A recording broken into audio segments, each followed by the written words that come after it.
Everybody wants God in their life when things are struggling. When they're struggling, it's, oh, God, help me, please. And as soon as something happens wrong, they're, oh, God, help me, please.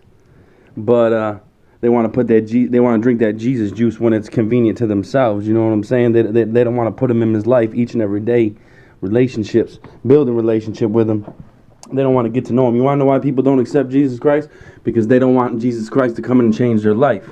See, they want to keep their life. They just want to get rid of the bad things, the things that trouble me, but let me keep the other things. But see, that's not how Jesus works. That's not how God works. See, Jesus works the way that you allow him into your life, and he changes everything. He changes everything, see? But we don't want everything changed. We want to keep a hold of some things. We want to keep a hold of this, and we want to keep a hold of the hanging out with the women and doing the different things. But see, that's not how it works. So, and another thing, if you want to put in this work, this recovery work, you got to work it. You know what I'm saying? You got to put that, all men are created equally. Some work harder in preseason. Michael Jordan didn't become Michael Jordan just by being Michael Jordan. He was in the gym doing layups 3 hours before practice even started. That's how MJ became MJ. You know what I'm saying? What kind of work are you putting in?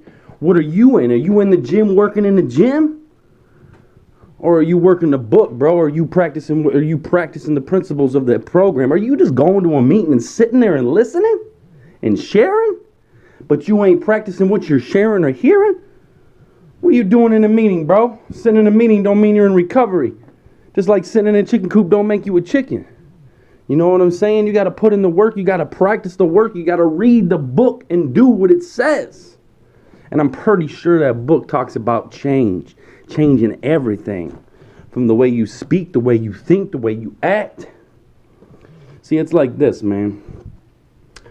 If you don't think that everything that you do affects your mind and affects your life, then you're sadly mistaken. If you don't think that the things that you watch and the things that you listen to and the music that you hear doesn't affect your mind, you're out of control. You're missing the mark. You know, whatever you feed into your mind is what's going to come out.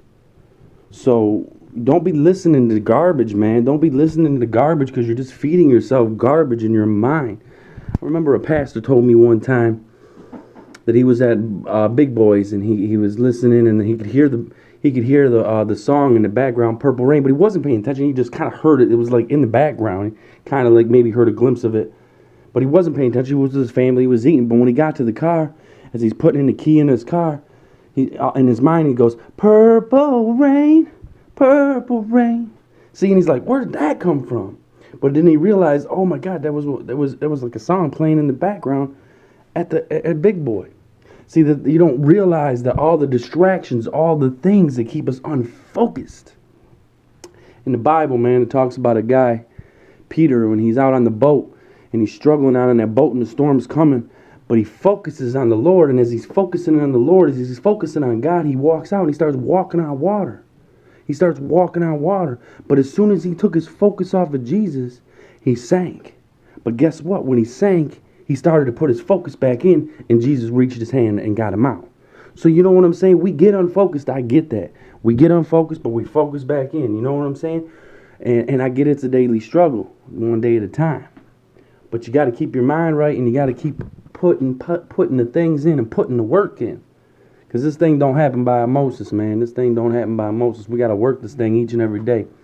So like I said in the last video, man, you got to look at your time and where you're spending it, man. What you're doing with your time.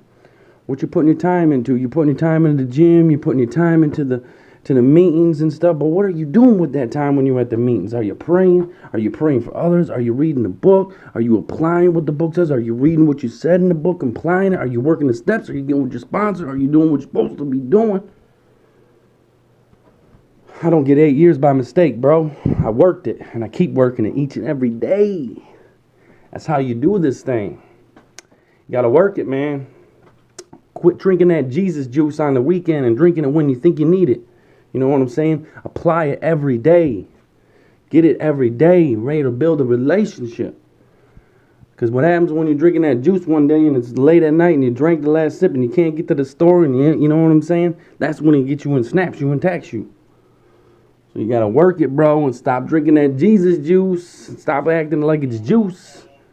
Start getting it.